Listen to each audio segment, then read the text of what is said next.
My name is Enyonam, and this episode focuses on teaching you how to put aside planting materials for your shallot farming.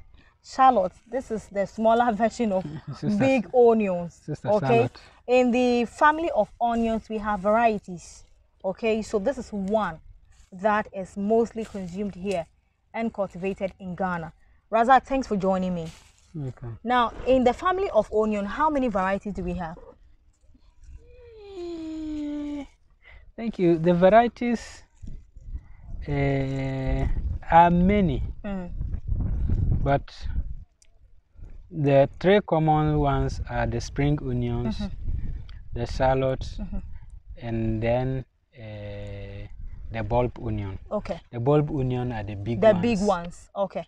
The shallot is the small what ones. we have here now. Then the spring onions are the one we do for the leaves. Okay. Yes, so those are the major categories of. But each of them has varieties of. Okay. Yes, please. All right. So this is shallot. This is shallot. Okay. This is now, shallot. the shallot, before you plant or cultivate shallot, where do you get the planting materials from? Is it seeds or this is how it comes in? So you can get the seed, but the seed production has to go through certain production principles before you can get the seed. Okay. So the breeders, they only produce the seed. Okay. So if I'm a new farmer going into shallot, then I need to buy the seed. Okay. So from the seed, I plant and get these mini sets. Okay. So these mini sets would then be my planting material for my commercial production. Okay. So 4 months after you harvest your shallots, okay, and you've taken the ones that you're taking to the market for sale, what you are reserving as a planting material, how do I keep it? And how long do I keep it before I go to the field for replanting? So the ones that I'll reserve for my planting does not really have a period that you wait. Okay. As long as your field is ready, you start your pre-sprouting. And the pre-sprouting, it can take 4 days, 1 week before they sprout. So you need to provide them a conducive environment, just like we are doing a nursery. Okay. So we provide an environment conducive for them to sprout, just like we have here. So they've started sprouting. So any of them that sprout, then I know this one is viable. Then when I plant, I will have my shallot going on. Okay. So we don't plant them in this way. If you plant them in this way without pre-sprouting, you would have to do refilling. Refilling some of those who would not sprout, then you have to replace them. So that's refilling. Okay. So in order to limit the workload, so we sprout it, and then anything that we are planting, we know that yes, there's a shallot coming up. You mean immediately I harvest and I separate the ones to go to the market, what I'm reserving for seed, yes, just within 4 days, yes, when I provide them the conducive environment, I can start planting if my field is ready. Yes, please. Okay, but after 4 days they'll start sprouting. Okay, but when you say conducive environment, what kind of environment? Is it room temperature or open space and it's in the basket, or I have to lay them on something? How do I do it? Okay, so there are several ways of getting that conducive atmosphere. Okay. One, if you use jute sack, or normally we call cocoa sack. Yeah. So the cocoa sack, you'll put it on the floor. Okay. Pour the sets on top. Just sprinkle water once, and the moisture is what they need to sprout. You can also leave them in this crate. Cover it up for a day or 2. Okay. Then open it up and sprouts. Okay. So that is what we do. Okay. We leave it inside the crate in the room, cover it up. Okay, so it has to be in a room. Yes. Then you cover it with another crate. Yes, yes. For 2 days. For 2 days, and you open it. The 4th day, they start sprouting. Yes. Okay. Okay. So that is if you want them like soon. But if you don't want them immediately, you can just leave them inside the crate without covering. Okay. It takes a week, 2 weeks, then they start breaking. Then it starts sprouting itself. Yes. Okay, but how sure am I that reserving the this shallots for replanting would give me still a good amount of yield? So if it is the normal variety, we popularly call open pollinated variety, and it is not hybrid. If it is not hybrid, you can save as long as you wish. Okay. But when it is hybrid, you can save it, you can reuse it at least 4 times. Oh, okay. After that, you plant, it will give you, but the yield will reduce significantly. So this is a hybrid seed? Yes, this is hybrid seed. So when I plant my onion, do I dig a hole or I just scatter it on the ground?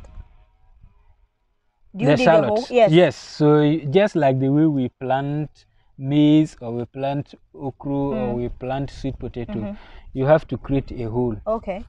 Put it in. How deep? Depending on the shoot. Okay. If the shoot is as young as this, I can go like 1 centimeter. Okay. The longer the shoot, the deeper, the hole. Okay. Okay, that's fine. So in each hole, is it 1 or 2?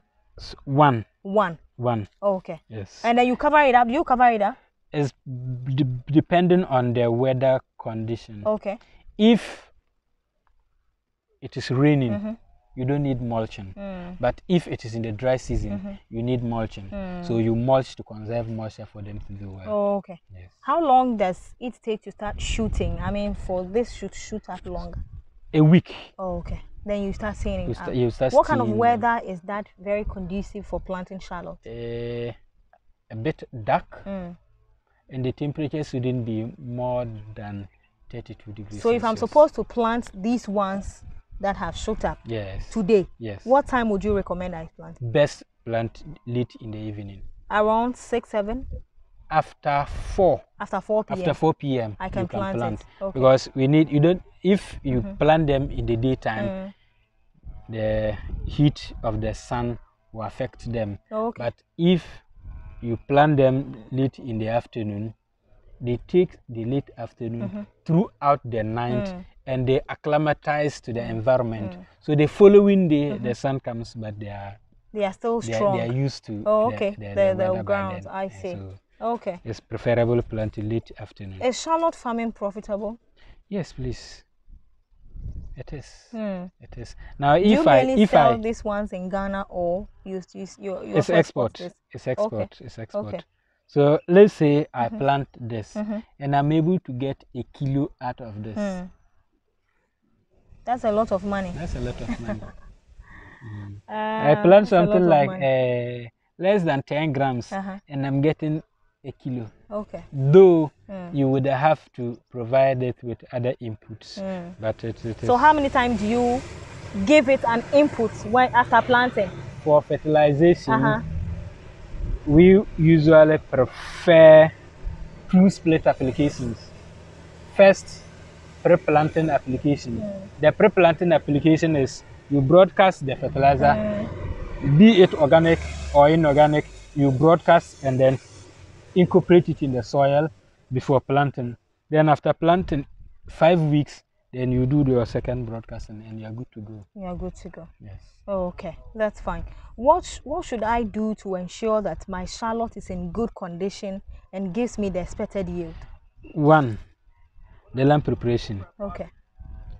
Just provide it with a loose surrounding that it can develop the bulb without restriction. Okay. Secondly, the good agronomic practices. Weeds are pests, and weeds can reduce the yield of any crop. For fertilization, yes, the only thing that it does not kind of like affect it is pests. The insects that feed on it, it is somehow negligible. So you can go through your production cycle without spraying with pesticides. Okay. But fertilizer and watering is key. It needs water to thrive well. How many times should I give it water in the absence of rainfall and I want to plant the whole year like you do in your farm? So like we do in our farm, where we plant shallot is mostly sandy loam. Okay. And the water holding capacity of the soil is not that good. Okay. So we irrigate every 3 days. Oh, okay.